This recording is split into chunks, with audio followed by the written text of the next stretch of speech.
So welcome everyone to this 11th session of the AICTE Training and Learning Program training, uh, faculty development program titled uh, Leading Self to Excellence, a journey from survival to significance. We are entering the session 11, which is the second session in the Leading Others series. In the last session, we were discussing about the courage consideration matrix, and the four quadrants that we had in that matrix were lose-lose, win-lose, lose-win, and win-win. We also saw that anything other than win-win, if left to itself, will by default deteriorate into lose-lose, because either you or the other person would want to walk out of that relationship because they are losing. And we also saw that by taking initiative, by utilizing habit 5, listening to the other person and showing the courage to inform him or her that you felt hurt when you lost, or what impact that loss had on you, would help to alleviate a lose-win or a win-lose relationship into a win-win relationship. We also saw that for long-term, very, very rich, emotionally bank account, very rich relationships, sometimes losing is fine, sometimes win-lose is fine. That is manageable, that we do, and that is a reasonable way to live. Because then when you lose, there is only just some withdrawal that has happened from your EBA, and the overall EBA is still rich. And over there also, we take the initiative to understand the other person, because we know that we are in a good relationship, in a win-win relationship over a long term. We should take the initiative to understand why the other person led you into a win-lose kind of a relationship. Why did he or she not strive for a win-win when the basic character of your relationship is win-win? The other person may need help, and then by taking that initiative, you would have converted this as an opportunity to further strengthen your, further deepen your emotional bank account. So anything more that you would want to add, ask on that courage consideration matrix? We also said that the highest form of living a courage consideration matrix is win-win or no deal. So we enter into a no deal zone if all attempts, all initiative, all habit 5, habit 6 thinking did not still bring us into a zone where we could win-win. So we say, okay, then it is not possible. Possibly our objectives are not common. We don't have a shared goal. Therefore, we cannot enter into a win-win. So what are the key ingredients to arrive at a win-win relationship? What are the key ingredients that will lead us into a win-win relationship? Ideas? Mutual trust and respect. Mutual trust and respect. Yes. Thank you. Clear communication. Okay, that is habit 5, but yeah, clear communication, fine. We would need that. Let us look at something which is more tangible. See, for a win-win, the first and the foremost thing is to have a shared goal. Is it not? For example, you're talking about a marriage, then a win-win relationship in a marriage means that, okay, we raise our, have a common vision for the family in a way, a shared goal. That is the first thing. Then yes, we have to have mutual respect. There is a shared goal, but no mutual respect, then you can't have a win-win. And the third thing that we need is abundance mentality. If any of these three ingredients is missing, a win-win relationship cannot happen. Do you see this?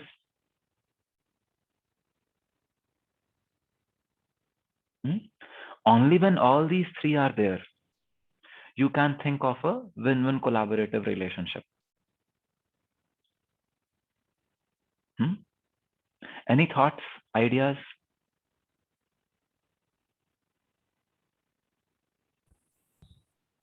What if the goals are not shared? I mean, there are different perspectives and aspirations.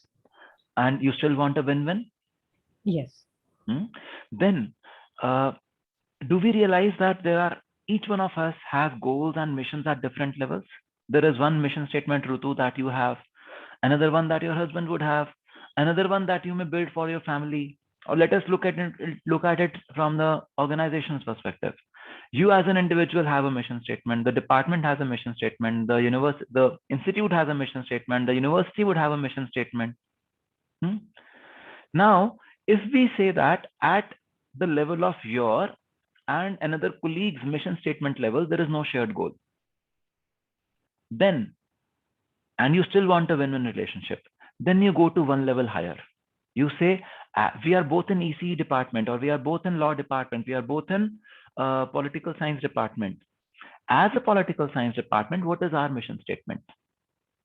As a political science department, what is it that we would want to achieve jointly? Now, suppose the other person is from a different department. Then as a same institute, what is our goal? So you have to start from that shared goal perspective.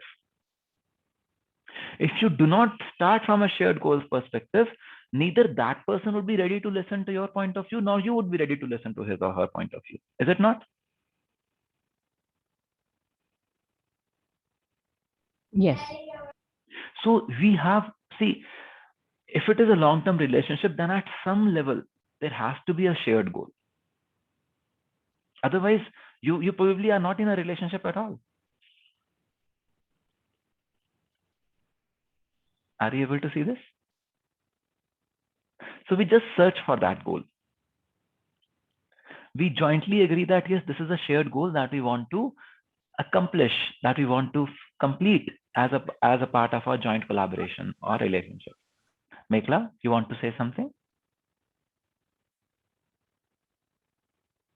Oh, okay. So anything else?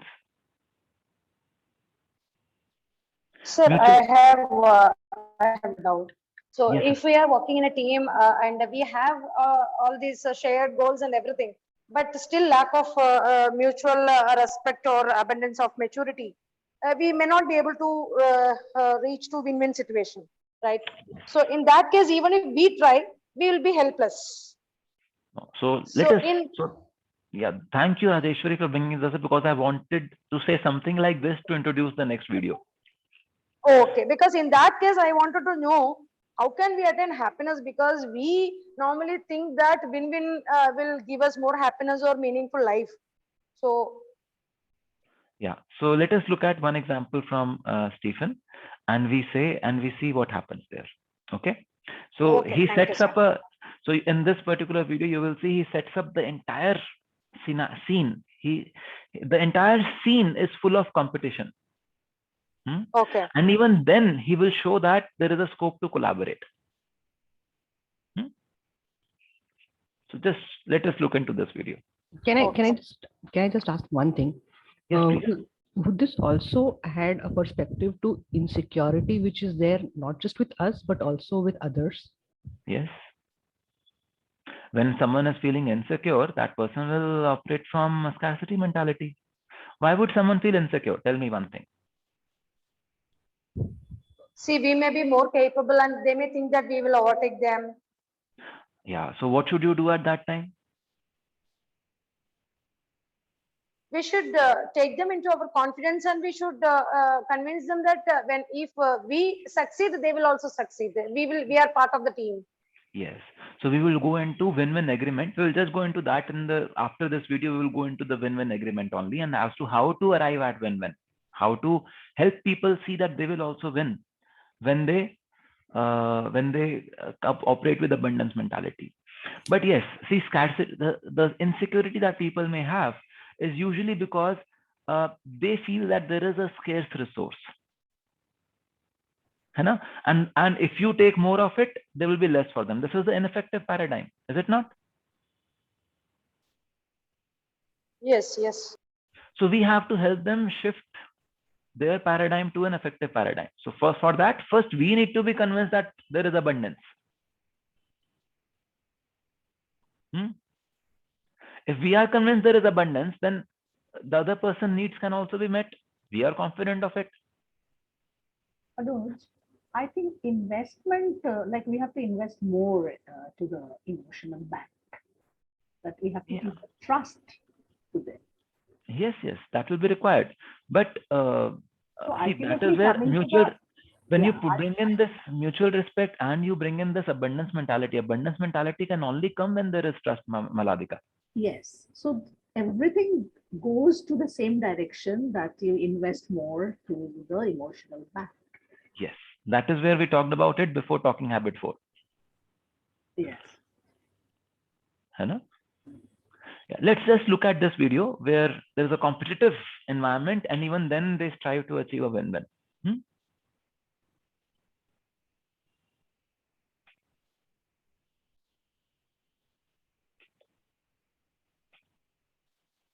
You want to come up and help me a minute? Look strong and healthy.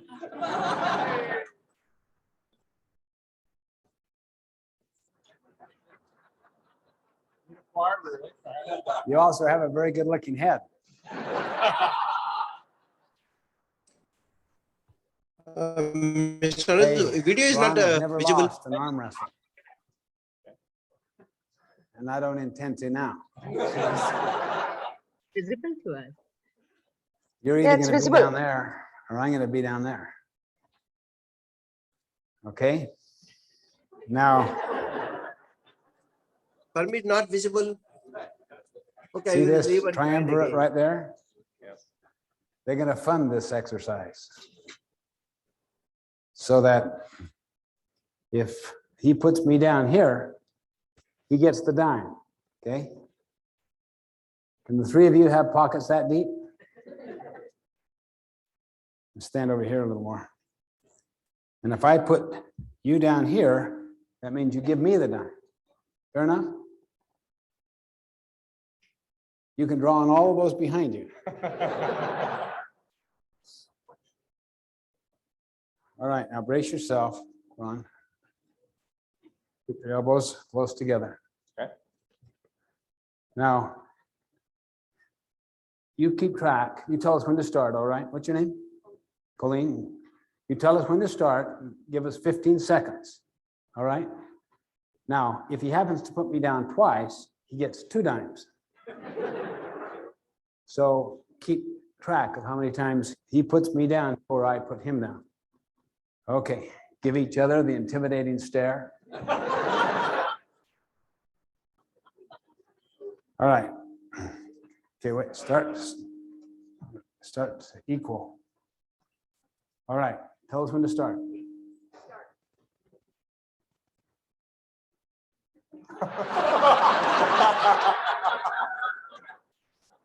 It's faster if we both win. Yes, I see.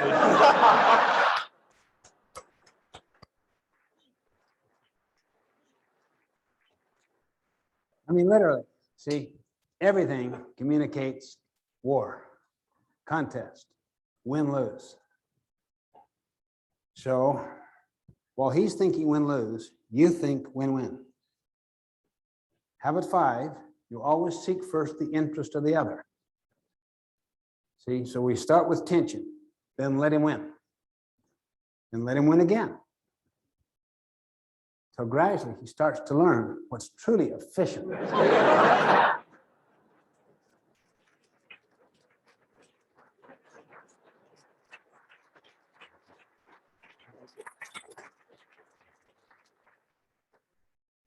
He learned fast, but most people, seriously, I've had some situations where they just literally hold me down. And I say to them, let's let you win again. And one said to me, no way. I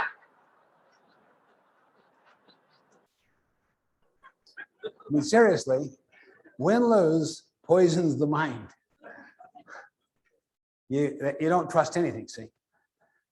Habit 4, think win-win, lies at the very heart of all relationships.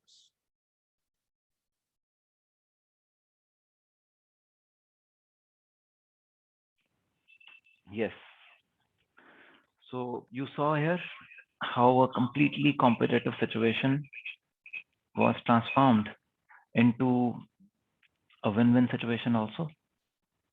So what does it take to convert a win-lose into a win-win? Let the opposite person win Yes. first. Use habit 5, the principle of habit 5. Seek first to understand. So let the benefit of other person come first. And when the other person sees that you are ready to let him win, he will automatically start to trust you more.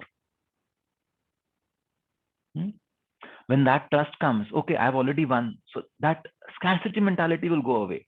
It will be replaced by abundance mentality. And then you can strive for win-win. Are you able to see this? Yes. So it is not as simple, as he said, 90% of people it will work. 10%, no. And someone would say, no way. So the scarcity mentality has probably poisoned some minds so badly that they cannot even imagine a win-win relationship. So in such events, the answer is no deal. In such events where everything that you do, the person insists on a win-lose, that is you lose and I win, then you can't deal with such a person, can you?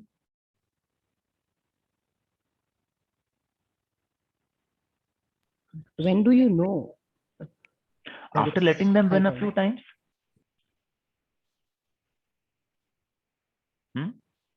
Sometime it may be too late. It depends how you are operating from. If you are operating from abundance mentality yourself, see, are you established in abundance mentality yourself first? First check this. If you are established, then let him take 4 extra wins. There are so many wins I have. There are so many more I will get later. There's nothing too late. But if you are yourself operating from scarcity mentality, how can you imagine a win-win?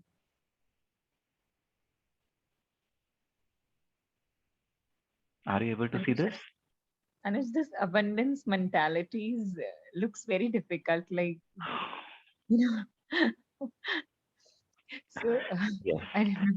See, abundance mentality can only come when you are very established and secure within yourself with your private victory. Do you see this?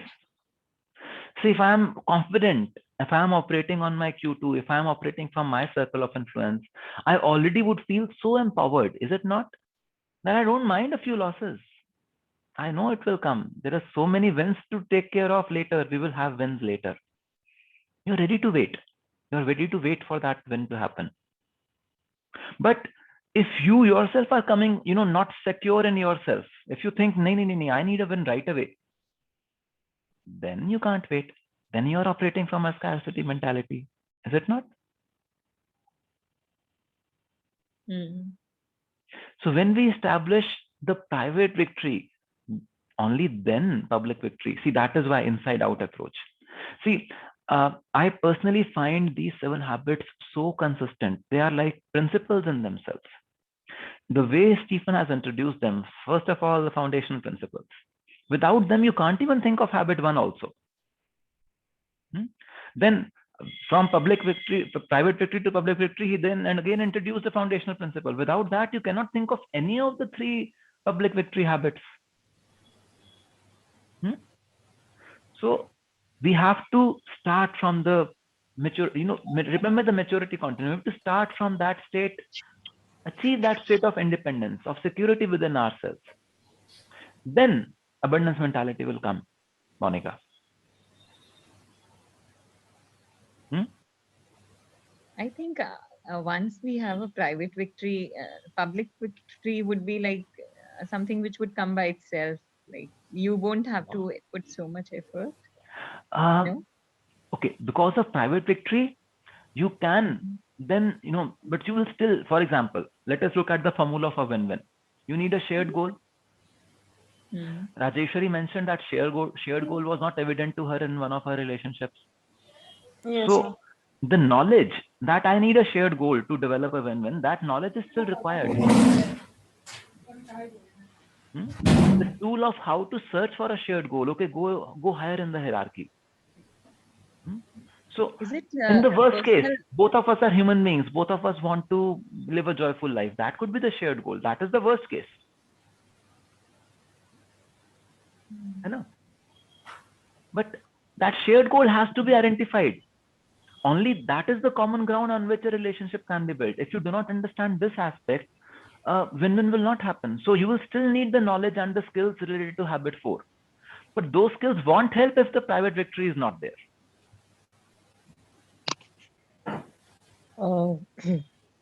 Can I ask a question? Yes, I completely agree because Anuj have started the session with mind mapping with all of us that the goals have been shared. Now that is a way that we are taking into the win-win situation. I completely agree with this point. Share the goals is very, very important to share this. Putting on coordinate your efforts and work together for mutual benefits. That's really I completely agree with this statement. Yeah. Yeah. So, Surya, you were saying something? Yes. Just wanted to know, can two reactive people have a win-win relationship? Is it a No. possibility, or is it necessary that one of them is proactive? At least one has to be proactive. If both are reactive, then we are in the immaturity continuum. See, we looked at the maturity continuum where habit 4 led to a win-win. In the immaturity continuum, the relationship will always be lose-lose. It will be a compromise. It will be just doing along. It will not be a joyful relationship. Anuj, But what in if in, sorry? Anuj, what if in workplace you do not find shared goal with workplace? I'm talking not at home, like, or other relationships. So I do not find people who are aligned, or I am aligned, and we find some shared goal. So, or maybe because this think win-win kind of thing is not possible. Maybe because either I don't feel secure, or maybe because other people don't, because of the experiences which you have gained in the workplace that do not allow you to feel secure with others. So I do not know how can we have shared goal then. Okay. So I have a similar question, sir. A similar question. Just one more extension so that you can, when you answer it, you can also look into that. In such cases, when we are not able to get our mental peace or happiness, is it okay that we ignore such kind of people, or we come to a avoidance kind of conflict handling situation? yeah. So thank you, Rajeshwari, for adding that. So see, that was what I was sharing a little while back. That if at an individual level, because each one of us has our independent mission statements. If at an individual level, there is no shared goal, but we are also a part of some organization, we'll go up in the hierarchy of the organization as the same department. If you are faculty of the same department, or if you are in the same group, same team, same whatever, there would be some common goal, some common objective, whether stated explicitly or not, but there would be some common objective. For example, for an institute level, a common objective could be, let us improve the rankings of the institute. For an organizational teamwork level, we would say, okay, let us delight the customer, let us get a customer support rating more than 4.8 out of 5. There could be a shared goal at the organizational level somewhere, at some hierarchy, which you will fall back upon. You just go to the higher level of hierarchy. And if nothing works, finally you're dealing with human beings. As human beings, both of you have a shared goal of being joyful, being happy. Very beautiful. Yeah, So I just do think that. yes. Just fall back on that then. Now, as Stephen said, you tried win-win. You tried habit 5. You tried everything to convert any relationship into a win-win. It did not happen. It does not happen. This person is so deep into scarcity mentality. You changed your paradigm. You said, "Nahi yaar, let me fail twice. Let me lose twice. I am ready to lose twice. Let me still focus and work towards a win-win relationship." So what happens? This person still doesn't change. He says, no way, I am not going to even give you an opportunity to win. Then in such case, Rajeshwari, you are right. You simply say no deal. You simply say, I can't deal with such a person. No deal. Hmm? Are you able to see this, Rajeshwari?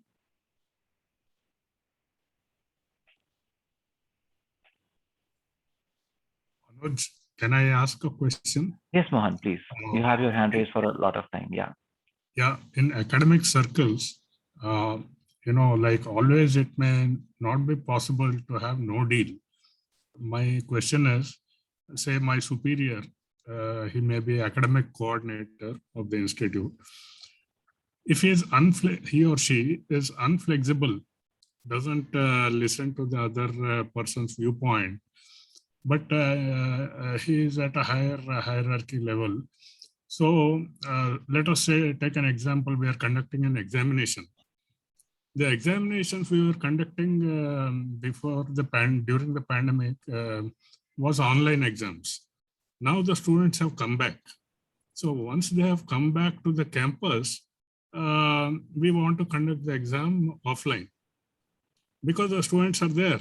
So we give the question paper and then we do the invigilation, we collect the answer scripts and evaluate.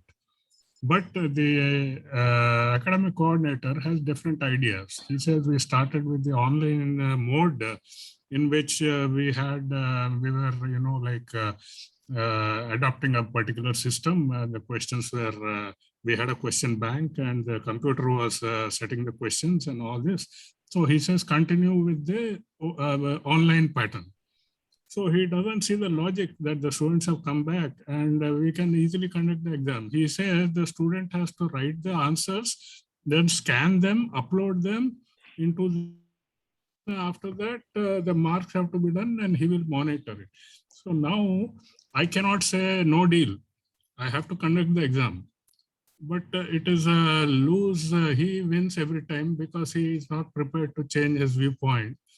And I cannot say no deal. So does it always have to be a lose-win situation in such cases? Thank you, Mohan, for bringing this up, because this is where habit 5 will come in very handy, where we will say that let us try to find out the reason behind his insistence. See, we start with benefit of doubt. We say that this person is a reasonably good person. He's finally the examination coordinator. He's in a sane mind. That is where he at least was able to join the institute. Okay, I know that in our academic setting, there could be some political appointments also. All those things also happen. But even then, every human being finally has some sentience, some sense of balance there somewhere. Let us start with that. And let us then approach initiate a larger discussion. What is the goal of examinations? Why do we want to conduct exams? So let us, it could be something like a session that you conduct about, how to manage a hybrid mode, or, you initiate a session which does not directly challenge this person, let us say, that you can initiate. And then in that session, let there be discussions. Let there be discussions where obviously there will be some places where both of you will be aligned. Both of you means not just a session, not just between the two of you, probably 3 or 4 more senior faculty involved. And there will be some points where all of you will be aligned, some points where you are on his side, some points where you will disagree from him. But it's a common platform where all of you are sharing your ideas. Now, once everyone has this opportunity to share the ideas, everyone will feel more understood, including your examination coordinator. Once a person feels understood, they are ready to understand other points of views also. So when we will look at habit 5, Mohan, we will see how habit 5 can really transform any situation into a win-win kind of a situation. In fact, I have a video also, which is by son of Stephen Covey, Sean Covey. And that video, he actually relates an experience where a lose-win or a win-lose relationship, they converted into a win-win just by using habit 5. Thank you. So we will see that. Thank you for bringing this up. Okay, so we're looking at, again, as I said, I cannot talk of habit 4 only as habit 4. All these 3 habits are actually interlinked amongst each other. That is why when I'm talking of habit 4, I'm bringing so much of habit 5 into it also. But there is one more tool linked to habit 4 which I would want to introduce to you. This tool is called win-win agreement. And this tool involves Dr. Grack. What is Dr. Grack? I will tell you. So this tool says that to have a win-win agreement, you should first jointly sit together and list down desired results. You list down your desired results, let the other person list down his or her desired results. They are the collective list of desired results, of which then you can select, okay, these are non-negotiable and those are okay. Okay, so you list down the desired results. You list down the guidelines that, okay, I will do this, I will take care of this aspect of the work, you will take care of that aspect of the work, this, that.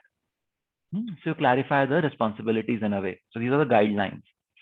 You clarify the resources.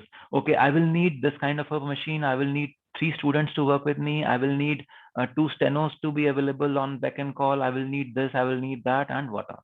So the resources that are available to you, including the resource of time. How much time do you have? Then you talk about accountability. Okay, when I do this, I am accountable for all of this. When I do that, I am accountable for only this part of that. The remaining part, the other person is accountable for. This is not my accountability. This is your accountability, and so on. So you distribute the accountability. Then you look at consequences. What happens if one person does not live up to his or her accountability? What happens if this thing fails? What happens if the desired goal is not achieved? What are the consequences if goal number 1 is not achieved? How will we negotiate the situation then? What happens if result number 2 is not achieved? How will we negotiate the situation then? So we start the project, we start the initiative, we start the discussion on that whole topic with this win-win agreement. And this is called Dr. Grack. Desired results, guidelines, resources, accountability, and consequences. That is Dr. Grack. And this is a win-win agreement.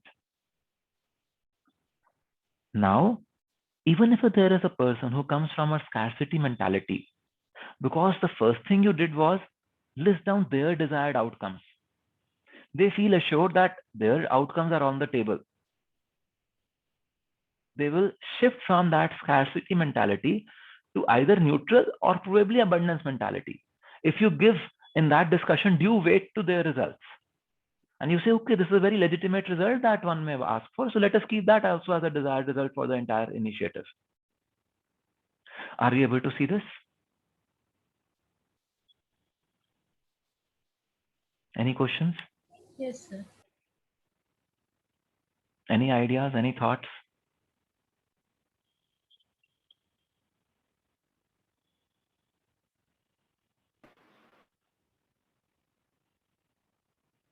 So you also go for the win-win argument when the other person is very important to you, or you want a long-term relationship with that person. Yes, think win-win is always for long-term relationships. Or you want to In any long-term relationship, you have to have a win-win.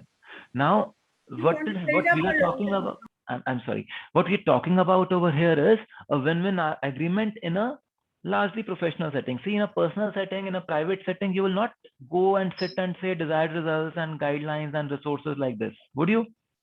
Probably not. But in a business setting, in a professional setting, in a college setting, you can definitely do this. You can do this with your PhD students. Can you? Can you imagine doing this with your PhD students? I can imagine doing this with my teenage students. Yes. You can do something very similar in a personal setting also. Do you want to see how? Yes, sir. Yeah. So let's watch another video. This is by Stephen himself on how he arrives at a win-win agreement with his son. Just give me a How moment. to handle ego factors in this situation? Which factors? Ego factors. Ego factors. Because if ego, ego. So that is when you start with asking them the desired results. Go with the abundance mentality. No, let them list down their desired results first. They will feel vindicated. If they are getting what they are looking for, they will feel vindicated. Nahin? Correct. It's very simple. Habit 5 is so powerful. You will use habit 5 very profusely wherever possible. Okay. So again, please don't get distracted by the quiz. The quiz we will do the quiz. Don't worry. The quiz will come. Don't worry about the quiz. We will come to the quiz. Let's watch this video first. This is by Stephen Covey on building a win-win agreement with his son. My little son agreed in a family meeting to take care of the yard. I will, Dad. Son, your job is green and clean. Let me show you what green looks like, son. Let's go over to our neighbor's house. That's the color we're after, son. Clean means let's clean up half of it. Now notice that compared to that. That's green and clean, son. Your job is green and clean. Now, son, how you do that is up to you. I'd tell you how I do it if you want. How'd you do it, Dad? I turn on the sprinklers. But you may want to use buckets or hose or spit all day long. All we care about is what, son? Green and clean. What's green look like? Good. What's clean? Good. It's your job, son. Guess who your boss is, son? Who? You boss yourself. Guess who your helper is? Who? I am. You boss me. I do? If I ever have any time you need help, you just tell me what to do and I'll do it. And guess who judges you, son? That's right, you judge yourself. How do you think you judge yourself, son? Green and clean. What's green now? What's clean now? Good. Is that a deal, son? You think about it for a day or two. Saturday. How do you feel, son? I'll do it. Do what? Green and clean. How? It's up to me. Who's your boss? I boss myself. Who judges you? I judge myself. How do you judge yourself? Green and clean. What's green? Good. Clean? Good.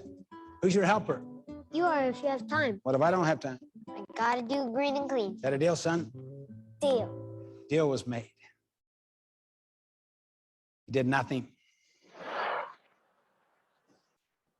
Nothing all that Saturday, all that Sunday, Monday.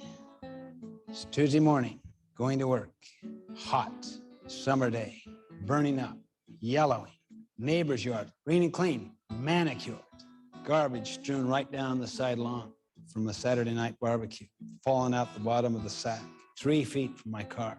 I could rationalize a little away Saturday and Sunday, but Monday, this is inexcusable. I was ready to move to win-lose.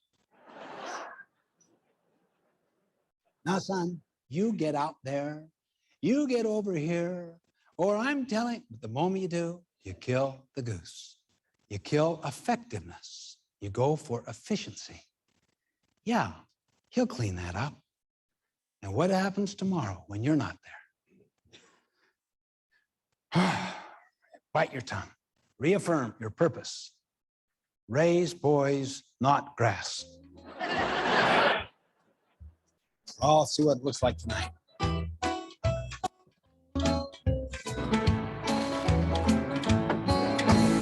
Could hardly wait to get home. Driving, going around the corner, there where my yard was. Tuesday afternoon, more cluttered, more yellow than ever. My son across the street, playing ball. I was burning. We'd agree that we'd walk around the yard twice a week. He'd show me how it's going. Hi, son. How you doing? Just fine, Dad. I was faking it totally. How's it going in the yard, son? Just fine, Dad. I bit my tongue. After dinner, why don't we walk around? You can show me how it's going. Before we got to the door, you could see his lip. By the time we got out in the front yard, just open bawling. So hard. I mean, what was hard? He hadn't done one single thing. I'll tell you what hard is moving up the level of initiative. You cannot hold people responsible for results if you supervise their methods. Anything you want me to do to help, son? Would ya? What was our agreement? So you'd help me if you had time. I've got time. You do? I'll be right back. Ran in the house, came out with 2 sacks. He handed me one, he took one. That's when he signed the win-win agreement. And he only asked for help a couple more times that entire summer. It's his job. It takes time to set up the agreement and to reaffirm it. The tendency is to backslide on it when you see mistakes. Keep believing in the people, holding them accountable in the way agreed.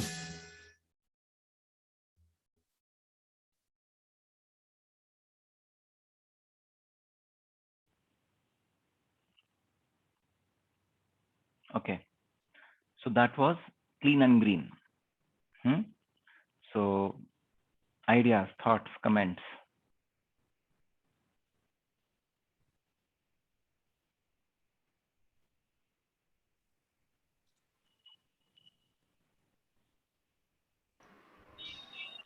Sir, may I? Yeah, please. Sir, actually, dad is assigning the work to his son, like how to keep the green and clean. That's the one task which he has given from his end. That is, the son is accountable for that. Yes.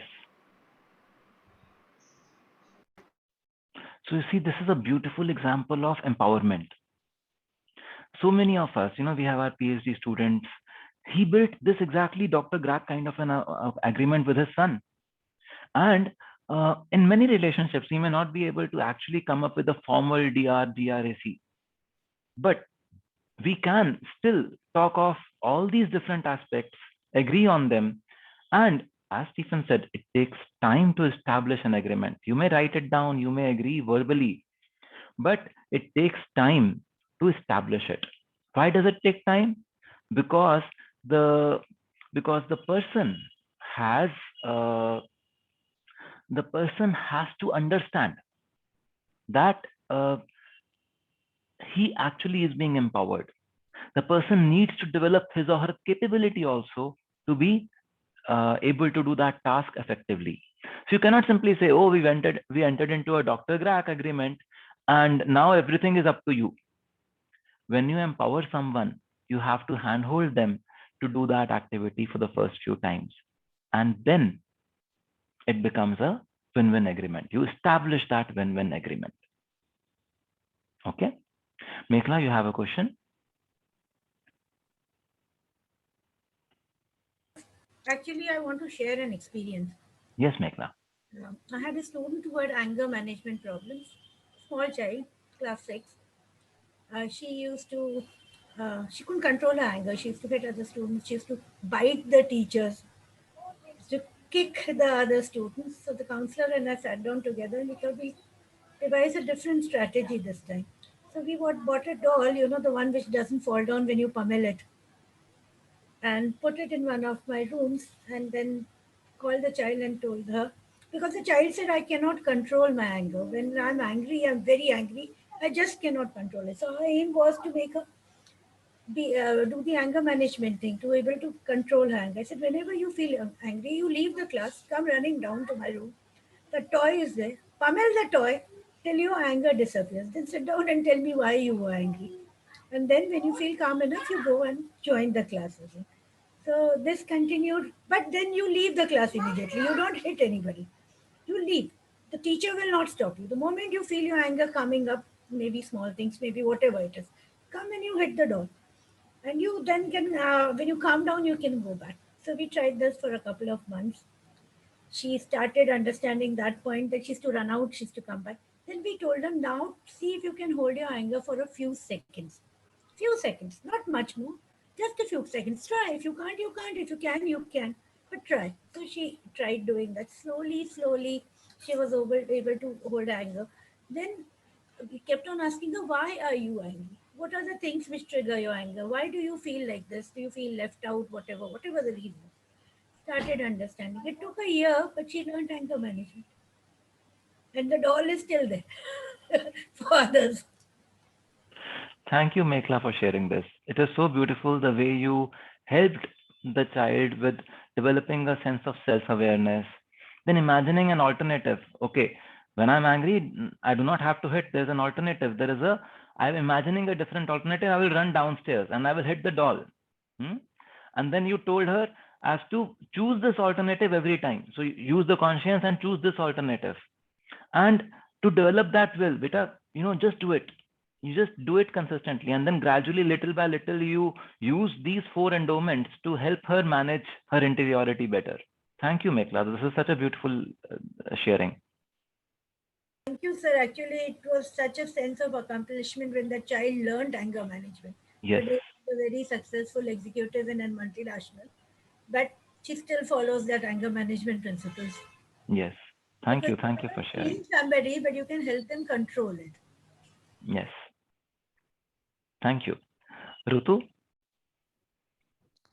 So you can create the Dr. Greg when we assume that the person is okay to have an agreement. But how do you get the person to agree? Like, for example, I had a student and we had a massive event coming up. So I wanted the student to spearhead the entire event.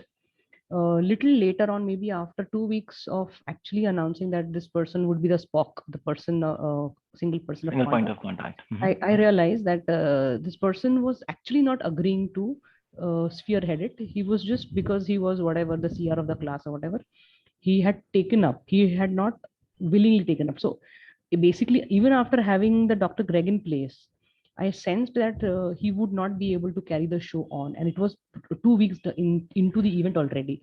So in such a situation, how would I counsel a student to come up to the rise up to the occasion? Yeah. So see, this is what happened with Stephen's son also. He said, I will do clean and green. But what happened? Full week went and the lawn was yellower. So what did Stephen do? Stephen could have actually, could he not have just picked up the water hose or turn on the sprinkler himself? He could have. Did he do that? This is the most difficult thing to do. If you have made your student or your child accountable for something, to then take away that accountability from them and do it yourself actually disempowers them. They will never learn accountability. When you give the accountability to them, it is important to establish this desired result. The desired result is you are the single point of contact. You will have to respond to all the queries within 24 hours. You will have to do this on this date. You will have to do this, ensure this by this date. And there has to be this accountability set in where you say, okay, you will update me every 2 days. So if he's not really coming back on after the second day, you call him and say what happened. And then say, do you need help? Because I am a resource available. Or do you need more resources? We can add in more resources. But to take it away from him would be unfair, unfortunate, and the student will never learn accountability then. Will never feel empowered any point of time. Usko lagega ki wo worth it hi nahi hai. Whereas if you really built a Dr. Greg, if you built in a method of ensuring accountability that, okay, we will review every 2 days. Like Stephen said, we said we will review twice a week. So he used that opportunity to bring home the point to the son that, beta, you have to do it. I am with you. You need help. You ask for help. What did the child do? The child started bawling. It's so hard. And he said, what is hard? You're not even touched anything. You've not done anything. What is hard there? So that is what is happening with your student. He did not do anything. Even if he comes, he will say, it's very hard. So what is hard? What did you try? Show me. You will have nothing to show. You're not shaming him. You just say, show me. And then if there is nothing, you say, do you need help? Be kind. Be generous. Give them that space. That is when you will empower them. That is when you will build leadership in amongst those students. And it's very hard to do, Rutu. Very hard to do because for someone else, that event is my accountability. My reputation is at stake because of the student. What to do? We have to bite the bullet. We have to set the accountability phrase in such a way that even if things are not going fine, there is an opportunity for you to intervene and correct the situation soon enough. Does this help? Yes, only that if the intention initially was to spearhead, but then later on maybe it's fizzled out because of not having the right capacity. Maybe that student was not coming up with it. So then I Yeah. should have understood and taken it, or maybe given some other resource. Yeah, see, when as soon as you will start to talk about desired results in the first place, Naruto, when you will clarify your expectations that you are accountable for responding to this, he would have himself at once realized, oh, this is too much, and I do not have the bandwidth. He would have probably walked out of it there and then, and he would not have wasted those 2 weeks.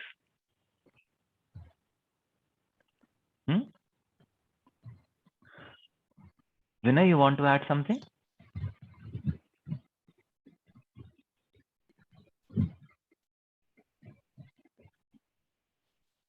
Okay, so now we just saw this side of the story, Stephen's side of the story.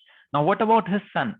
What does his son have to say about this agreement? Let's just listen to him also. You want to listen to his son also? No? Let's listen to him. It's also a very interesting experience.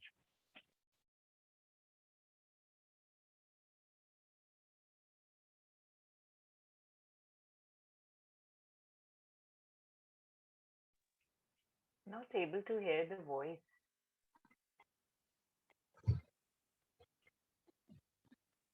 So there is no audio. For years, I want to give you my side. Are you ready for this? All right, here it is. I was framed. No, I'm just kidding. It actually happened just the way he said, but what my side is simply this. I was a 7-year-old boy. I was 7. What do you expect of a 7-year-old? And you know, my father will use that story. I bet you've seen the video where he talks about. So I know a lot of you are familiar with my father's story. He tells in 7 Habits about green and clean and teaching his son how to take care of the yard. Well, guess what? I'm the green and clean kid. And I came here to tell you my side of the story. Because my father has had his story for years. I want to give you my side. Are you ready for this? All right, here it is. I was framed. No, I'm just kidding. It actually happened just the way he said, but what my side is simply this. I was a 7-year-old boy. I was 7. What do you expect of a 7-year-old? And you know, my father will use that story. I bet you've seen the video where he talks about how he's teaching his son, you know, responsibility, how he's teaching his son how to do a win-win performance agreement, how to do a stewardship delegation. I didn't know what those words meant. I was 7 years old. Here's what I knew as a 7-year-old. I felt trusted. I felt my father trusted me and I didn't want to let him down. I was too young to be worried about performance agreements, but I didn't want to let my dad down. It was a trust extension from my father to me.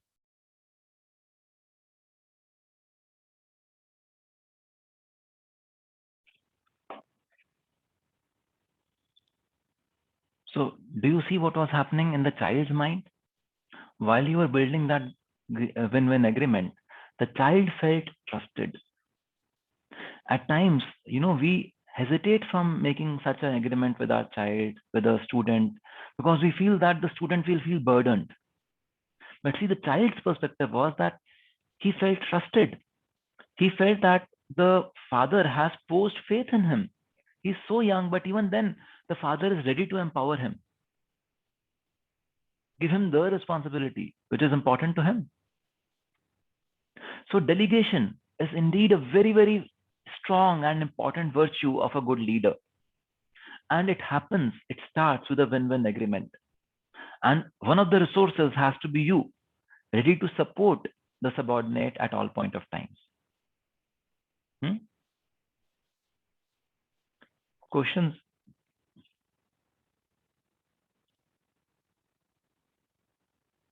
Ideas, thoughts? So are there any any steps towards building this trust? Because there is a missing link before establishing a trust. Maybe I have missed in the past classes. So EBA. Build the EBA.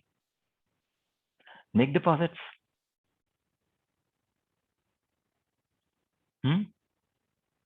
That much we can do now. But in the example that I gave about letting the student take the event, that was for Yeah. shorter time for having an EBA. So okay, for that case, you cannot really build that trust in such a. See, trust is a long-term thing. The very fact that you are trying to sit with the student and coming up with this clarity of expectations. See, clarity of expectation is a very strong deposit in all cases. The person will see that you are a person of, that student will see that you are a person of integrity. He will want to live up to your expectations. Abraham Lincoln very well said that you give the people a reputation to live up to, and they will rise up to it. Instead of pointing out their mistakes, their deficiencies, you give them a reputation to live up to. Oh, this student, I know you are very strong. No, you do not really know. You do not really know. But I am confident that if you volunteered for this activity, you would be able to handle it. If you need any help, I am there. Something like that. So you empower the person and you will see that student will rise to live up to your expectations.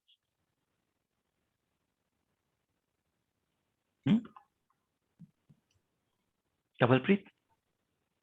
Yes, I think in the whole process, like we need, I need to be very, very patient, and a lot of perseverance is required, and have that leap of faith. Again, somebody said that yes, I'm going to turn this the way I want. So that already I'm able to overcome my negative pattern of thinking somewhere. So it's winning situation already when I am actually pursuing this thing with a lot of patience, right? Yes. Yeah. You have to come from abundance mentality yourself. So, for example, in that student's case, you have to say, okay, there will be many more such events. I need to learn how to handle the student, and the student also needs to learn similar events for his future lifetime. So even if this event falters a bit, I'm not bothered. This is an investment in the long-term future. You have to have that mentality. Then even if there are some glitches in the event, you will not bother as much about it because it's a conscious choice you made. You are well established in your private victory. This one event will not damage my professional prospects so much as a little glitch over here, or if I disempower the student right now, this will, kind of disempower him for his life. That wisdom you need to have based on your mission statement, based on your principles, based on your guidance. That is why you have to be established in your private victory. Are you able to see this?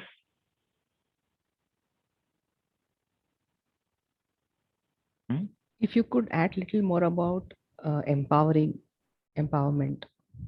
Yeah, this is all about empowerment, nahi? Something else? This is about empowering your subordinates. Dr. Grach agreement just does that.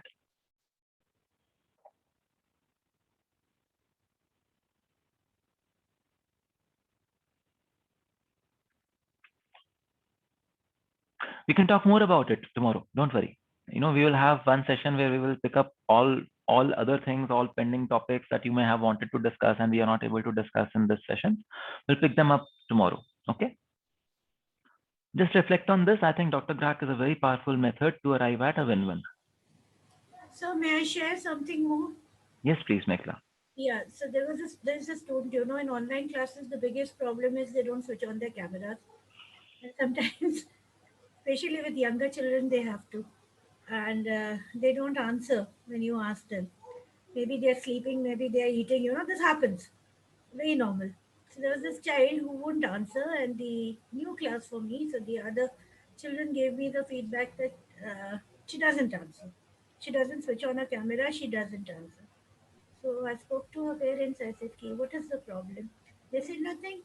She is very good in her studies." I said, "I can see that from her marks, but then she has to interact also." But how will I know whether she's understood or whether she wants to ask something?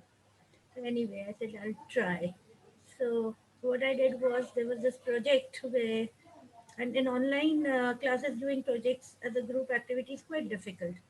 So I told her that there are these children who normally, though she wouldn't reply to me, I just told her that there are these 4 5 children who don't answer in my class. Maybe they are hesitant, maybe whatever it is. But this is the question in our syllabus where you have to analyze and then give the answers. So why don't you do this question with these children? Let's see if you can do it. If you can't, you can't. If you can, we'll see. And I'm giving you a week's time. She didn't answer. But then she did it. And she contacted those people. She got them to work.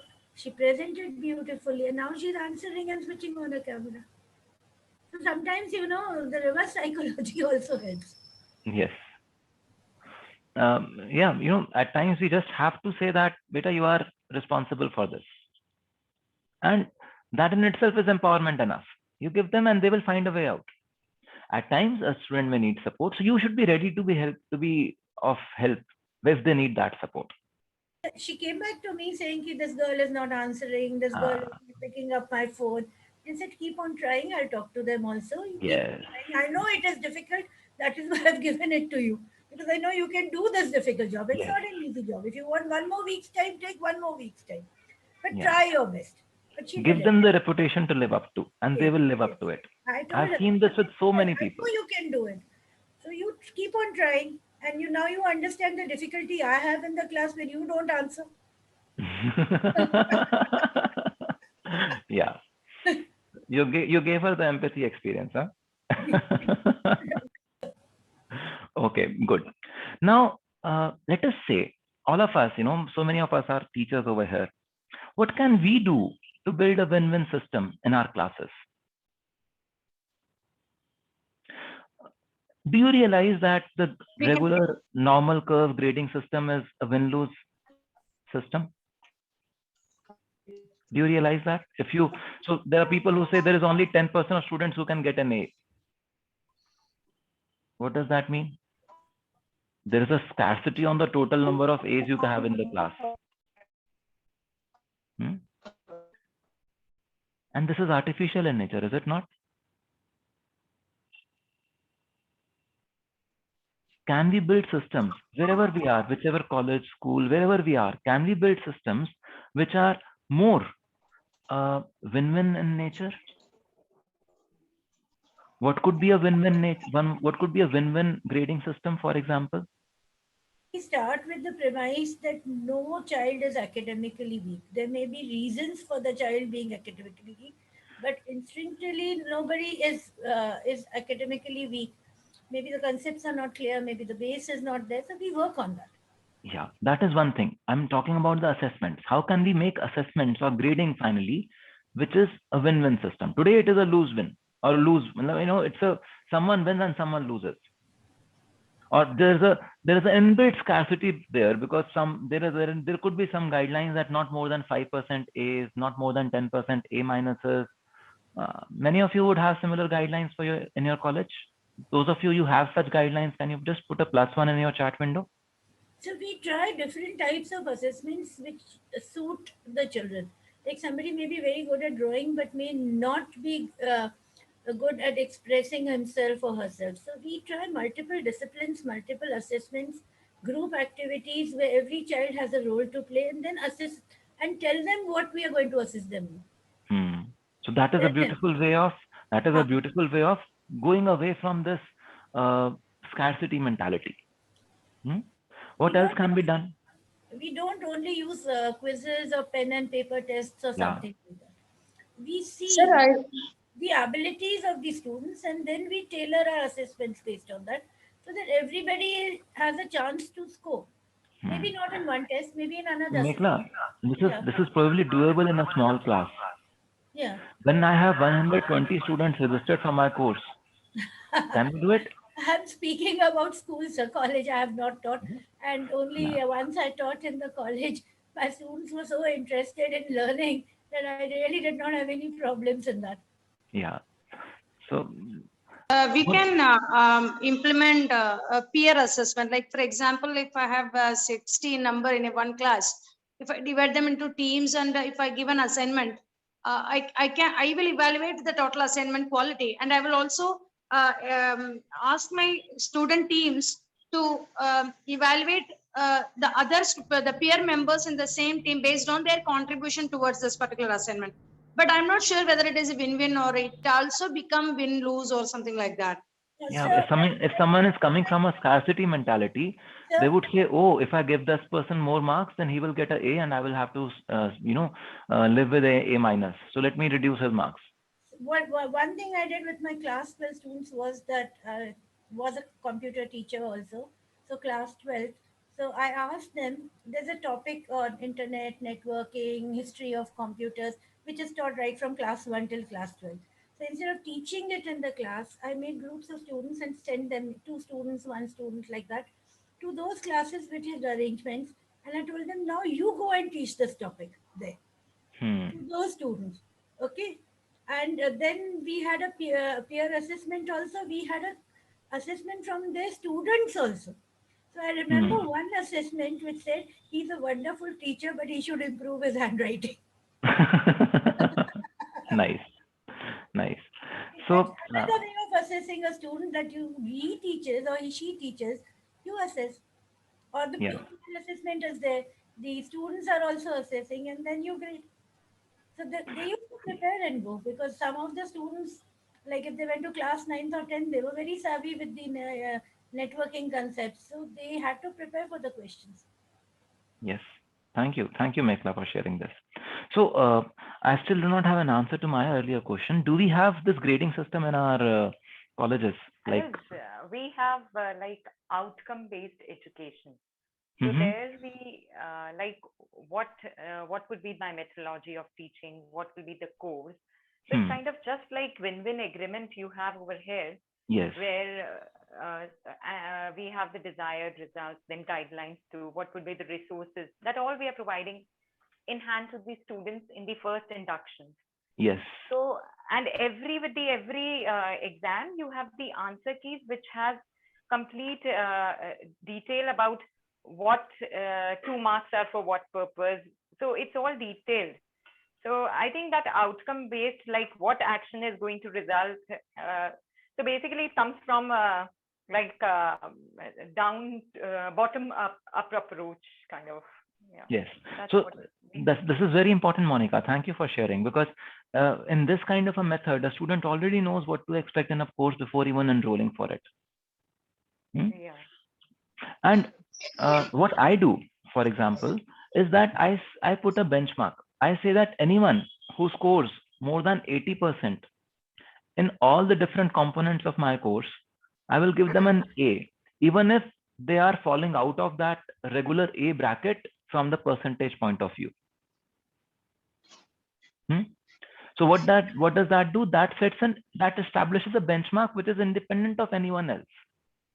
Everyone in the class can achieve this, because every component of the course is graded independent of grading.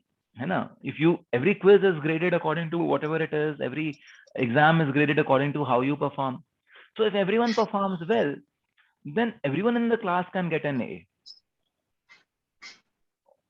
Those who do not perform well, they will be graded according to the curve. But there is a win-win agreement kind of a possibility. A benchmark is set.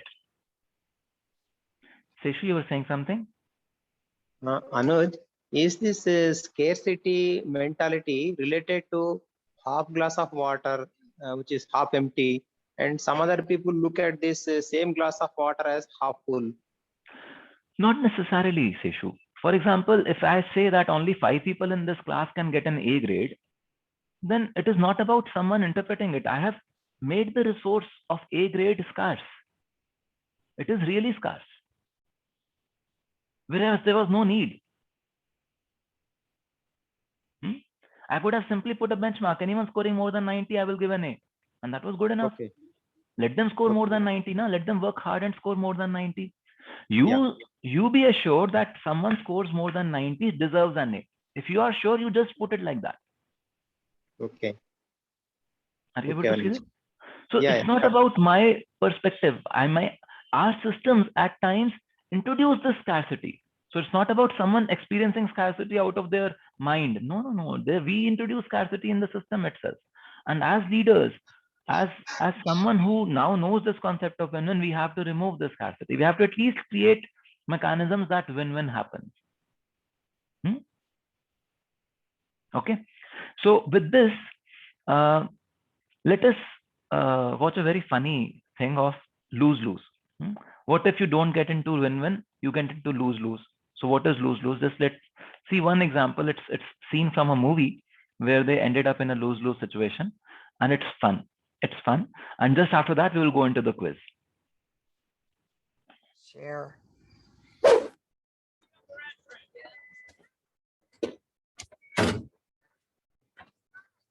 Excuse me.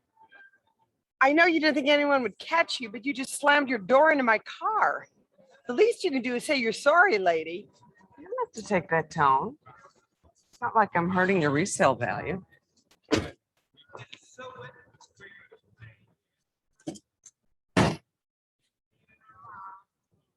I'm sorry. See? Like that.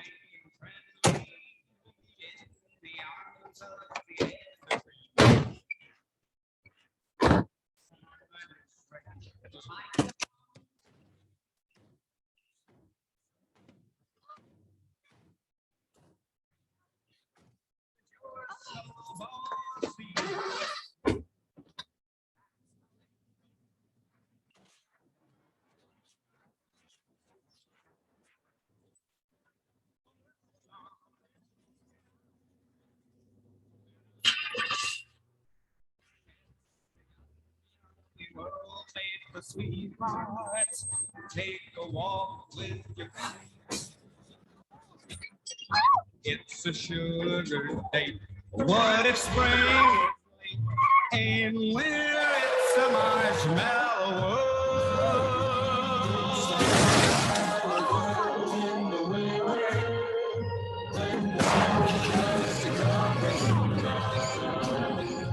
It's the time to play. It's a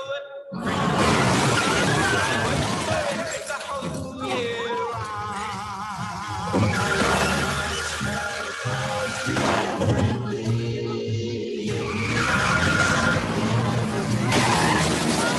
and the sun is red like the pumpkin head. It's shining so you know it won't freeze. The world is your snowball. See how it grows. Whenever it snows, the world is your snowball just for a song. So get up and roll it along. It's sweet, the world ain't the sweethearts. Take a walk with your favorite girl. It's a sugar date. What a spring and late. In winter it's a marshmallow. In winter it's a marshmallow.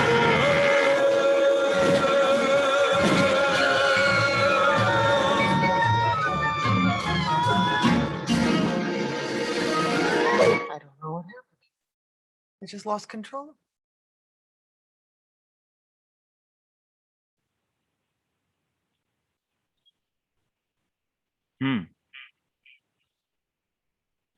What was happening here? Both of them were suffering actually. You see, both of them were suffering.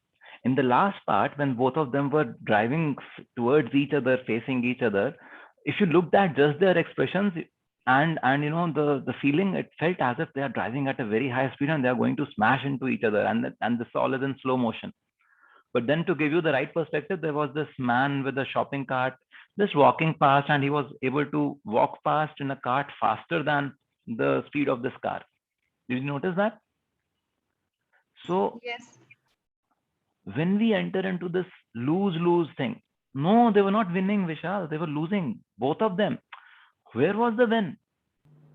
But There their was no win expectations was to win. That is why they are losing. Yeah. So if you target win lose or lose win, Yes. you will enter into lose lose. Yes, it's a lose-lose, but expectations was to win. Yes. And this is what happens. The whole world is just laughing at them. क्या कर रही हैं ये दोनों? What are these two ladies doing? And they've spoiled their cars. Everything is in and where did it start from? Just not being kind, just not being considerate. It was not even a long-term relationship, but even then, after galti you just apologize. I'm sorry. That's it. That all would have taken. Na? Had she said I'm sorry, that lady would have just smiled and closed the door anyways. Things would have happened. So when people enter into lose-lose, it could be just a small thing, but that can completely kill the relationship. So little things are important. So with that, we move to the quiz. Okay. So this is the link of the quiz. So many of you were eagerly waiting for it. I'm really amazed. We are discussing something so interesting, and there are people writing in the chat window about the quiz. I'm amazed. We are more interested in doing the quiz than experiencing the concept. But yeah, that's what it is. So our students also do it like that. So it's fine. I'm pasting it in the chat window. So Anuj, hello. Yes, Surya. Yeah, Anuj, I just wanted to share an interesting, I'm from the legal profession, and I have seen in divorce cases or in any, spouse cases or very clear, or say two brothers cases, sometimes the emotions are so, they are so high on emotions, and it's a complete lose-lose situation. So for every order that is passed, they go and appeal not only to the higher court, then to the Supreme Court. So it takes about an year's time to, get one order finalized. And it takes about 20 or 30, even a lifetime will be taken, but the case will not be decided because, and they're in a complete lose-lose situation because neither of them can marry. And, but who is enjoying is the lawyers. So actually it's the lawyers who are enjoying, and they will never let them settle because the parties are so high on emotion. So I think it is a case where there is no there's scarcity mentality, there's no mutual respect, and there's no shared goal because yes, obviously because thank you for sharing Surya, because this is what happens that the story of two cats and the monkey. Monkey takes away the chapati. So it's exactly what happens in the lose-lose situation. Someone else will make someone else will make a good day out of for himself or herself. So as soon as you're done with the quiz, all of you, please put a +1 in the chat window. Then we'll move to next habit.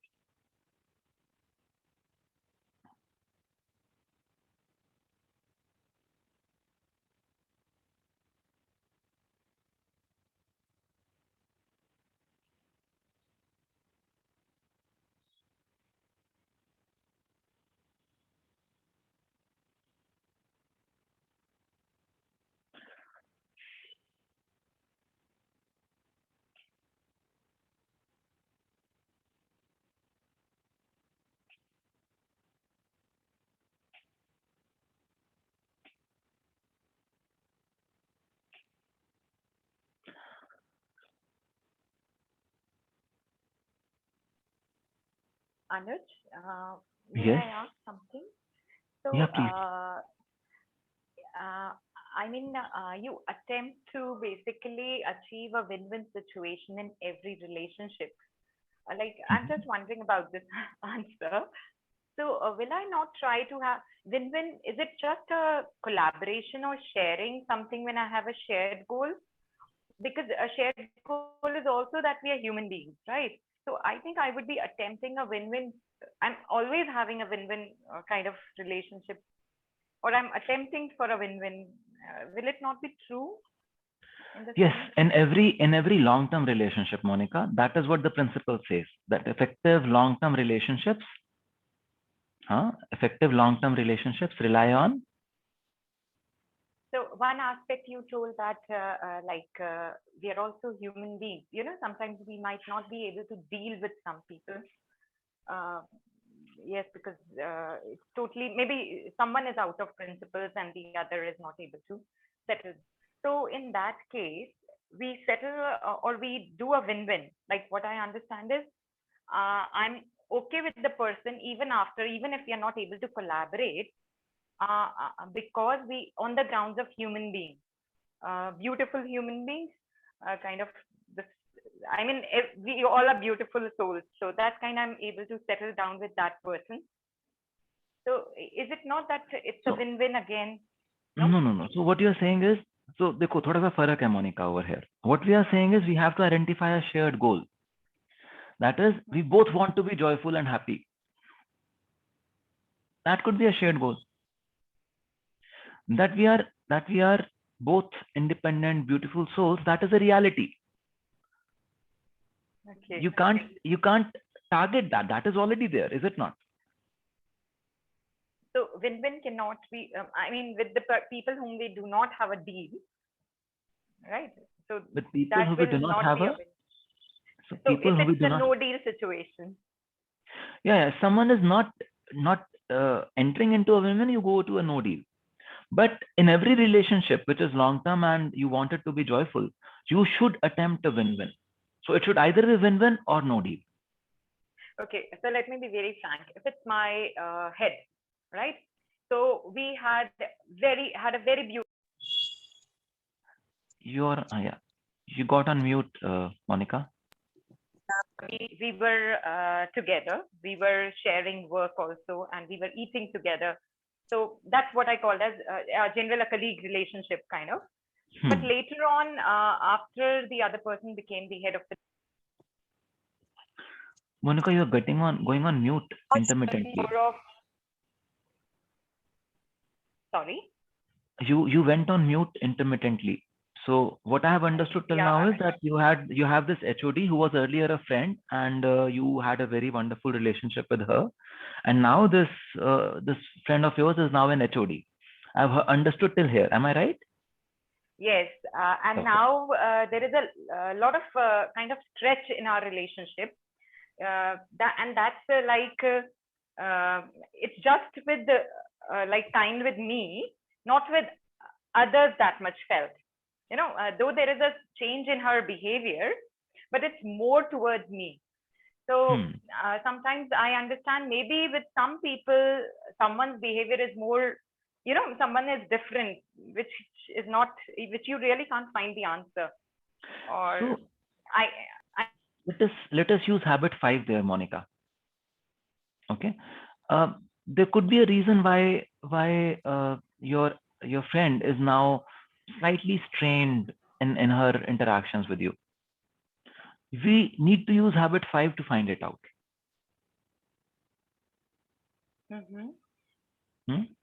So because if she was a friend, you know, I have seen this happen many times. And what is usually the case is, देखो क्या होता है कि you were assumed to be peers, or since you were friends earlier, now this person fears. Now, okay, so you know, every person gets his or her sense of power, or you know, the core of that person can be different from your core. You could be aligned with principles, and you would say, I live a principle-centered life. For the other person, that higher position is the sense of power. That work, professional success is the sense of power. So now, just because she became an HOD, she has a different position than you. She might want to have a different kind of relationship. So for everyone else, she already has some distance from them. And she would say that, okay, they will already respect me. With you, even though there is a mutual respect, she is fearing that ऐसा तो नहीं है, because she knows, because we are so close friends, she will take me for granted. She might be operating out of that fear. She might be operating out of this fear that you know, if at a personal level she maintains the same level of friendship with you, then at some point of time she may be accused of being unfair. And she may have to be against you just to show her her fairness to the entire other world. So, in such situations, when two friends, one of the friends gets a different kind of power or relationship, or the equation changes, such friction does arise. And that is where habit 5, sitting together and working together to understand each other. Why? Don't worry. Once you will understand what constraints she is experiencing, it might be that some senior has told her, oh, you are a good friend with her, so people will claim that you are biased towards her. Cut your friendship with her. So now, just to show others that she has cut her feelings for you and her friendship with you, she might be behaving mean with you if it is that way. So you will need to find out from her. She has been your friend. The relationship is so long. You want this relationship to be live and kicking throughout. If you are well established in your private victory, that okay, this is my friend. She got a different role. She is now promoted. I am so happy for her. If you are well established in this, express this to her that you are so happy for her. Offer help. And enter into a dialogue. We'll come to habit 5. I think that will help you. Can I ask, just to build up on this? Yes, Ritu. So in case the friend who's just promoted to being an HOD, if she upfront comes and talks to Shisha saying that, okay, this is now, I would want to maintain this distance, would that be a good idea for the HOD to come and say it upfront? So it's not about an HOD, it's about your friend. See, we have to look at it like this. HOD is a transient thing, is it not? आज आप उस chair पे बैठे हो, कल को कोई और बैठेगा. Someone else will be an HOD tomorrow. But your friendship has to be long lasting. So a friend may come and say that, see, now I am an HOD and I am facing a challenge. These are the constraints that I am in. How do you think we should solve it? Since you are friends, this is not just her responsibility. It is your joint responsibility to handle those challenges, is it not? If she is established in her private victory, she will be able to do this. If she is not, she will struggle. But would it be a good gesture for this friend to come and say that I would be maintaining a little distance? Would it be? So see, if she's saying that I will be maintaining a distance, then she has disempowered you. But if she is established in her personal private victory, she would come to you and say, let us find a solution jointly, because it is our relationship. It is not just my relationship, is it not? If she says, this is what we will do, then she's making a withdrawal from you. At least if it was me on the other side, I would have felt a big withdrawal. At least let us try to find out a solution. If we could, you have something in mind, let us try to find a solution jointly. It is a common relationship. We have a relationship of past 20 years. How can you one fine day come and say that, okay, I'm breaking the relationship because now I am the HOD? It's a withdrawal for me, a big withdrawal for me. Anuj? Yes, Sunny. Can you give me an example for superior way? Of the superior way? Yes. This was one example where the person who just became the HOD would go back and say, yeah, I know you're very happy for me. This is a long relationship. So you are confident. There's such high EBA. You know that you are happy for me, but now we need to find a solution. This is, ab HOD to ban gaye hain, I'm now an HOD, but now this is a tricky situation. How to handle this? Let us find a way out. What should we do? And then, so we will come to this habit 6. We'll come to habit 6 where we will talk about finding this higher way. We'll come into that, Sini. Anuj, one small clarification regarding the quiz. That 5th question says you attempted to strike a win-win in every relationship. I gave answer true, but the actual answer is false. Yeah, because not only in long-term relationships. Okay. है ना? We discussed that point when we were talking about the principle, na? Yeah. Effective long-term relationships, not every relationship. Yeah. Very similar confusion I have. There is a question that which is not true for your emotional bank. Let me see. Which of the following is not true for emotional bank account? Okay, and I have chosen you hold an emotional bank account for your every relationship. I thought it's wrong because emotional bank account should be maintained with the long-term relations, right? But I got it No, wrong. EBA is with every relationship. Now you're not bothered about some EBAs. That is a different thing. Oh, sorry, okay. For example, even that auto wala, Yes. Should I where we have said we don't want a emotional win-win. bank Yeah. account? Can he not be rude to you and hurt you? Will you not carry that hurt for some time that, oh yaar, kaise badtameezi se baat kari us bande ne? So you got emotionally impacted. Now, so there is an emotional bank account. Yeah. So why this is wrong? For every withdrawal, you need to make one deposit. If I Yeah, don't because have for anything every in the withdrawal, you may account, need to make 20 deposits also. The currency is on the banker side. Acha, one means you meant the number. Yeah. Okay, I said you need to make deposits. Okay. No. For every withdrawal, you may need to make 20 deposits also. Depends on how big that withdrawal is. The currency is with the banker, na? But it can be one deposit also. Yeah, it can be one, but not. Can be 20 million deposit and only 10 rupees withdrawal. I can have. So typically, Malabika, the rule of thumb is that for every withdrawal you make, you have to make 5 deposits. Withdrawals, people are, either a person will simply give you benefit of doubt and there will be no withdrawal. But if a withdrawal is happening, then up to 5, rule of thumb is 5 deposits. You reflect about it in your life. Yes. It's like if you cut one tree, you have to plant 3 trees. 10, the law says 10. Oh, 10, okay. So anyway, I got confused about these two options. Yeah. And I got it wrong. Don't worry. Not worrying, I'm just saying. Yeah. Things will be taken care of. Because Shanti, you have raised your hand.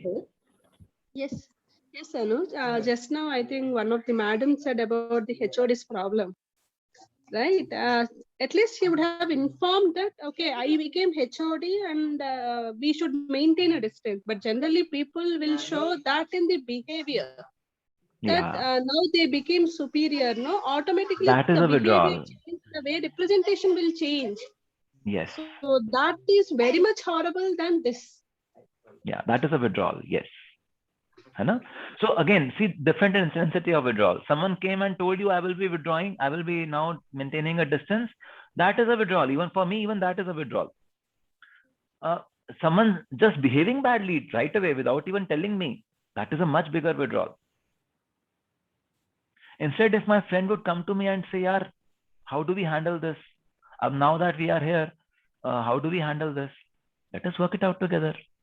We will say, okay, we will not meet in public, but we will still family get-togethers kar lenge. We will stay in our relationship is beyond this professional thing.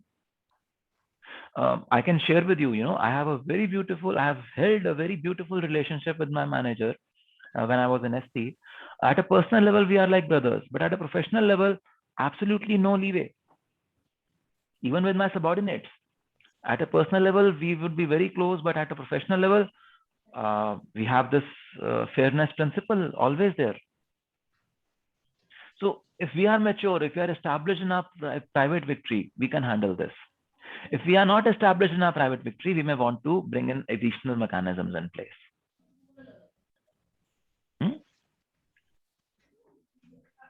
Okay, should we move forward? Sini, you want to say something? Your mic is unmuted. No, I'm so sorry. Okay, it's no issue.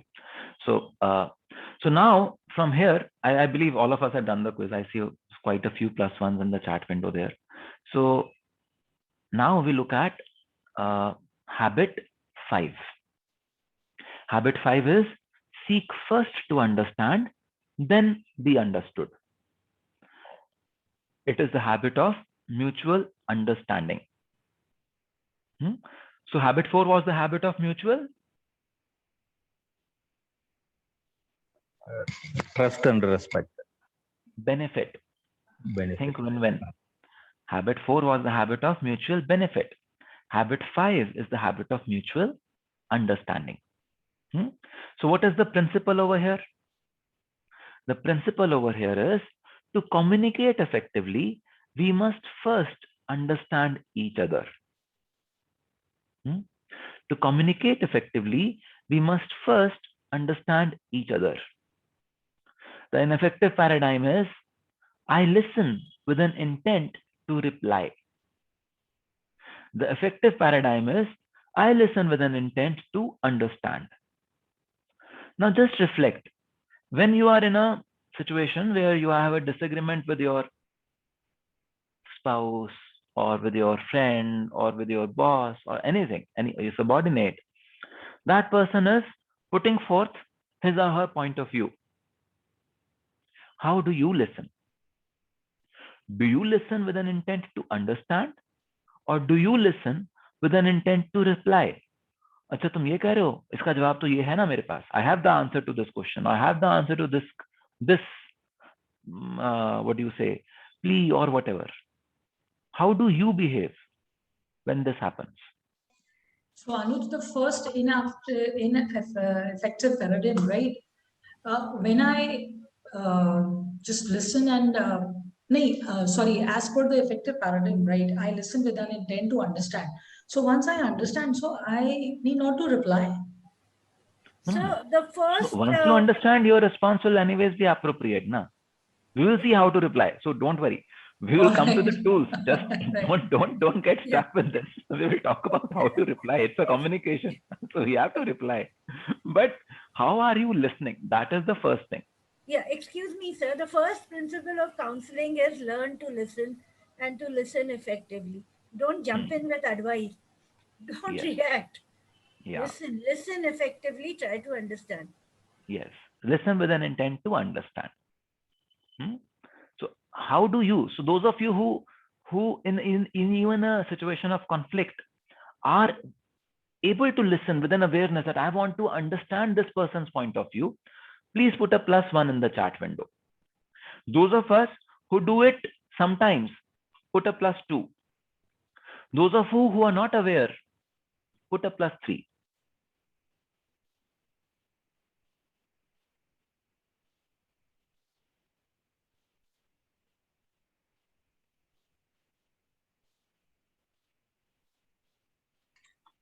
Very genuine responses in the chat box.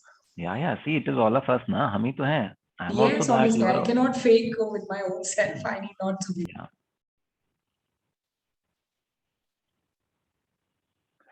So the question is that if in a situation of conflict, you always listen with an intent to understand the other person's point of view, put a +1 in the chat window. If you are able to do it sometimes and not at other times, put a +2 in the chat window. And if you're not noticed, and if you reflect even now, you're not able to make out, put a +3.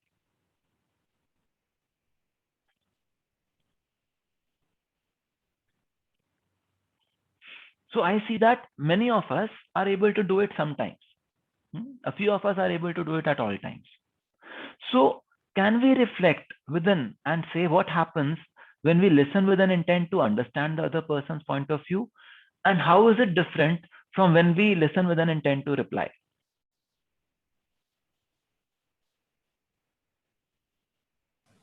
We don't listen completely when we have that intent to reply. We just superficially listen and then we jump in with our solutions. We are not effectively listening. What we are doing We're is not listening. effectively listening. We're not really understood. Yeah. So the person doesn't feel understood. No? The other side, you're not able to resolve the situation. The conflict remains. Is it not? True. Because what we are doing is we jump in the moment something, is pertinent to us and to which we have a solution. We do not listen to the rest of it. Like I said, that the anger management problem which that child had, we used to have a very difficult time with her in the beginning. She used to hit, she used to run. 4, 5 boys from class 12th were sent to catch her from the school and she used to come back kicking, biting, screaming. But the point was that we had to go to the root of the problem. We had to see why she was angry. And when she started opening up, and we did not give advice, we did not give comment, we did not make any adverse remarks, things improved. But we could have jumped in with the advice, don't hit anybody, it is bad to hit anybody. That doesn't work. Yes. Thank you. Thank you for sharing, Mekla. Raghupati?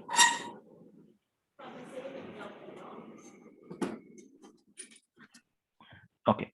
So the tools that we use in this habit, are diagnose before you prescribe. Don't jump with your answer, as Mekla was saying. Listen empathically. We will see what empathic listening is about. Seek to be understood from others' perspective.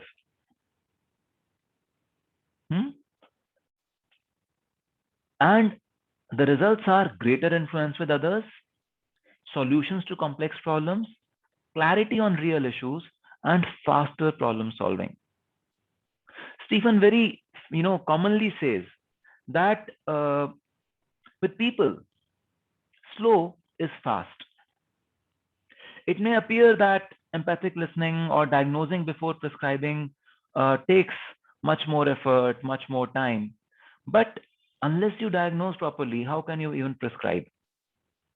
Is it not? So let's listen to Stephen as he explains the paradigm or this habit to a group of people there.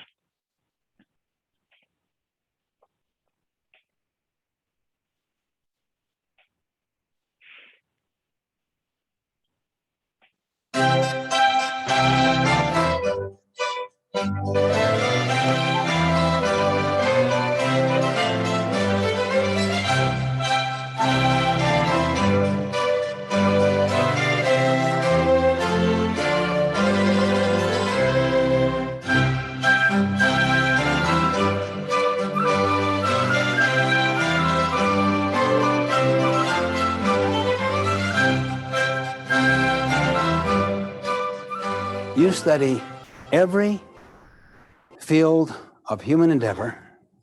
You study every problem-solving process in every profession without an exception.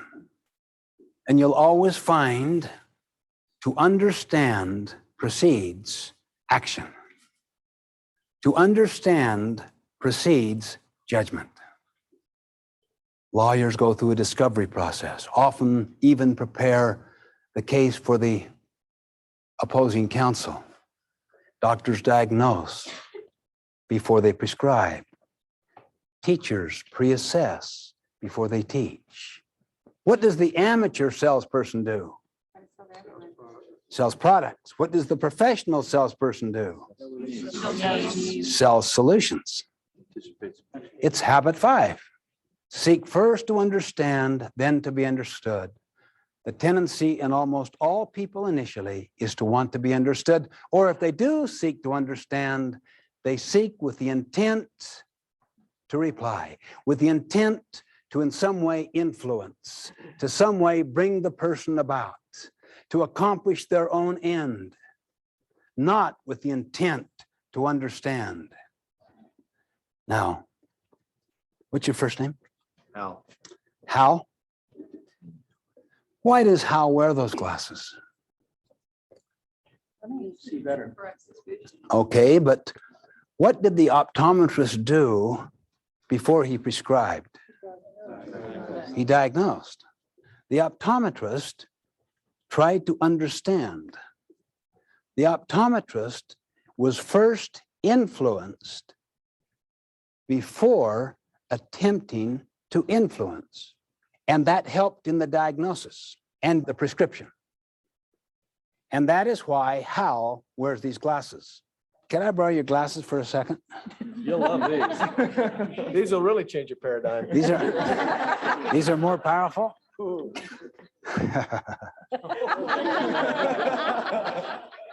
My friend, you've liked these, haven't you? A long time. For a long time. We're sure they'll help you. Whoa. Whoa. My friend. What's your first name? Anna. Anna? Try harder. I mean, really give those lenses the college try. That help you now? No. No. Think positively. I mean, there's nothing wrong, Anna, with this program that a good positive attitude can't correct. Dizzy. Getting dizzy? This is the company way, Anna.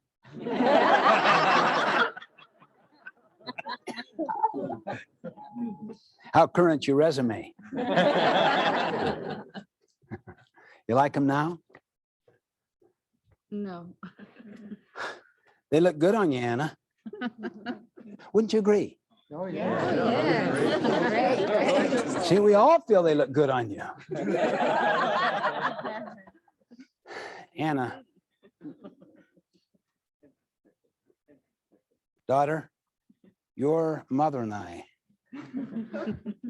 for many years, have distilled the wisdom of our life for your benefit. That's intergenerational wisdom too, Anna. We've learned it from before. And we put them in the form of those lenses. We've done our best. Anna, you like them now? They're great, but I still can't see. They're great, but I can't see. That's kind of a double message, Anna. I mean, do you have any idea the kinds of sacrifices that your mother and I have made for you? The things we have done for your benefit? Huh? In fact, you know what your mother even did to bring you into the world? And the efforts we're making to give you every opportunity? I mean, what more do we have to say to you? Anna? Like them now. No. She's got some integrity. Usually people capitulate, but usually I don't give them that strong of a lens.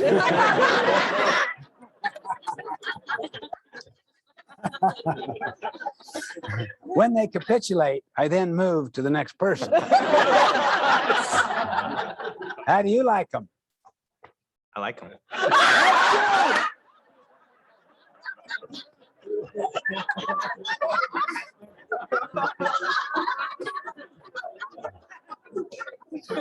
You have to learn the rest of it. That's right. For all those who are quick studies, they are rewarded. You can wear them the rest of the afternoon. Are those tears of gratitude? There you are, my friend. You can see again. I could feel your anxiety level. Now, when I'm convinced I'm right, when you're convinced you're right, do we really want other people's opinions? How many of us, when we are in that mental state, use those methods? You may not use the more extreme ones. You may just simply use the more common ones. Try harder. Just think positively. It'll make the difference. What's so scary is if you don't use those methods and you let somebody talk, seek first to understand, you might have your mind changed. And a lot of us don't want our mind changed. We want to stay on that same path that we feel comfortable with. Very interesting what he just said. If we really start listening, you may be influenced, particularly if our security lies in being right. If you really seek to understand, you run the risk. You're vulnerable. Can you begin to get a better understanding as to why we have the private victory of 1, 2, and 3? Why? Self-confidence.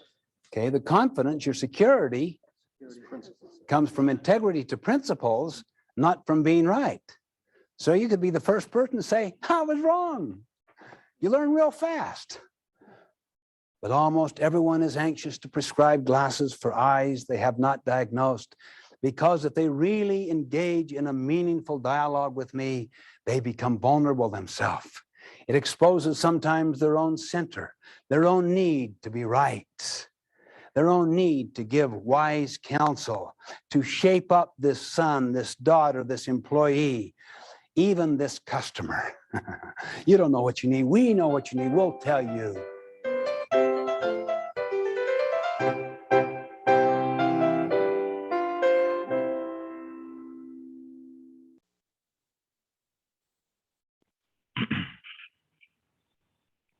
So, did you realize that so many of us, with our children, with our friends, or with our colleagues at times, with our students, many times start to prescribe before we diagnose? Have we used these methods? Sam, dam, dand, bhed, kisi bhi tarah se, whichever way we can, we try to get the other person to our way of thinking, to look at things the way we want them to look at. Has it happened with you? Have you seen this happening with you, or something like that? If you have seen that, put a +10 in the chat window. If you have done yourself, or even seen that, or someone else has done to you, put that in the chat window.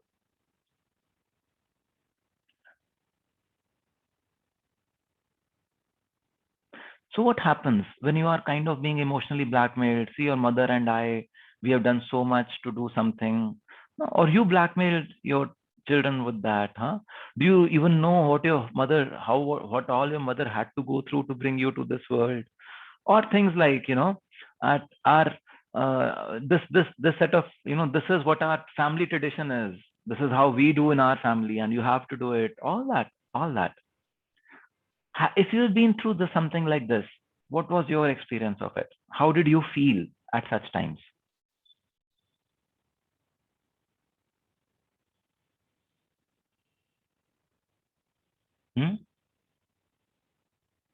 You've never been emotionally blackmailed?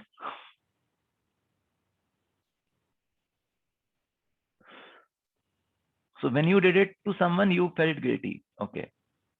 So please unmute. This is something that we need to discuss. We can't just be writing on chat. You'll not be able to write as much. This is an emotional thing.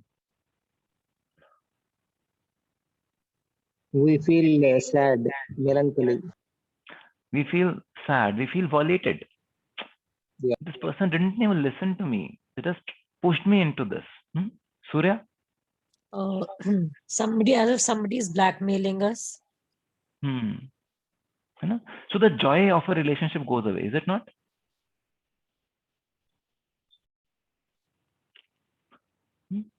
Others, how did you feel when something like this happened to you? I think it must have happened to everyone of us sometime or the other. Sometimes a friend would have done it. Sometimes the boss would have done it. This is the company way. This is how it has to be done. I also did it. When I was young, I did it. Yes, Vikas.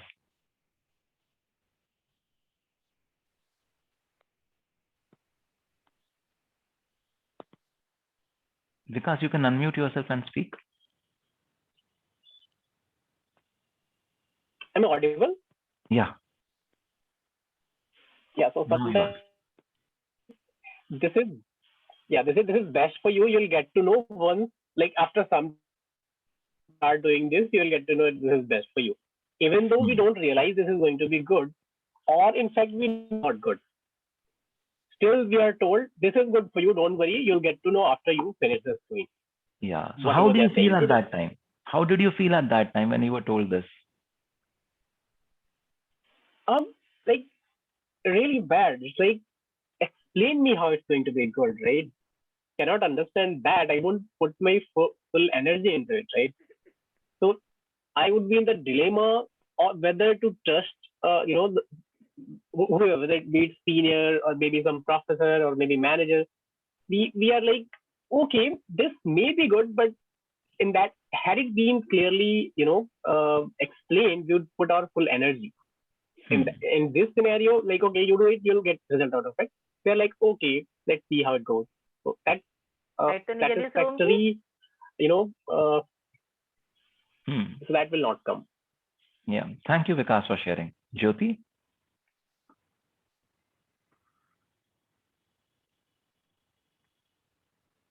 Jyoti, you want to share something? Your mic is unmuted.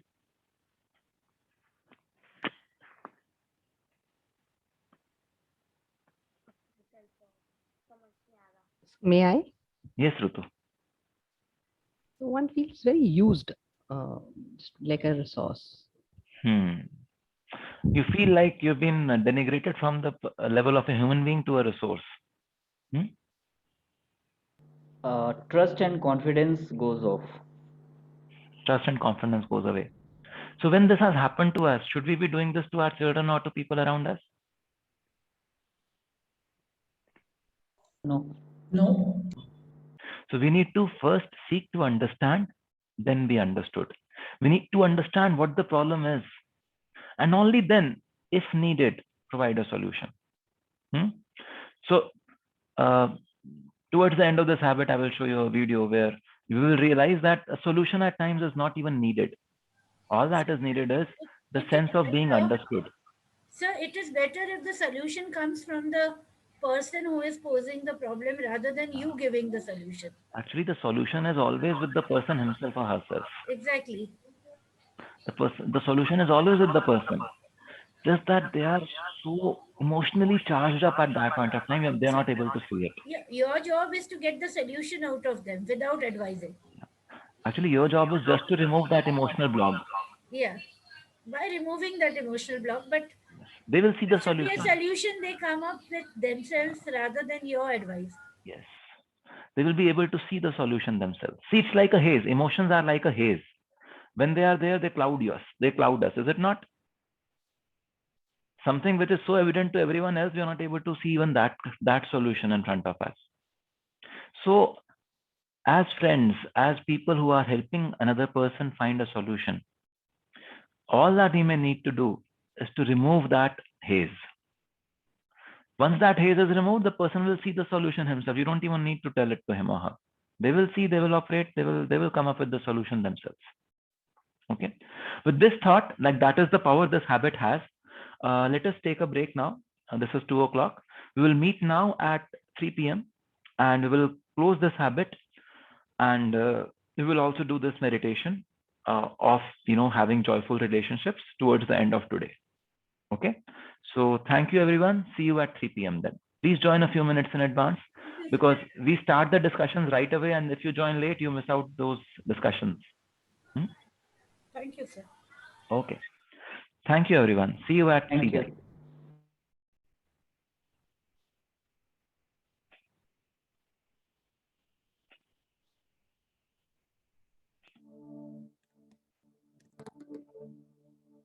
Thank you.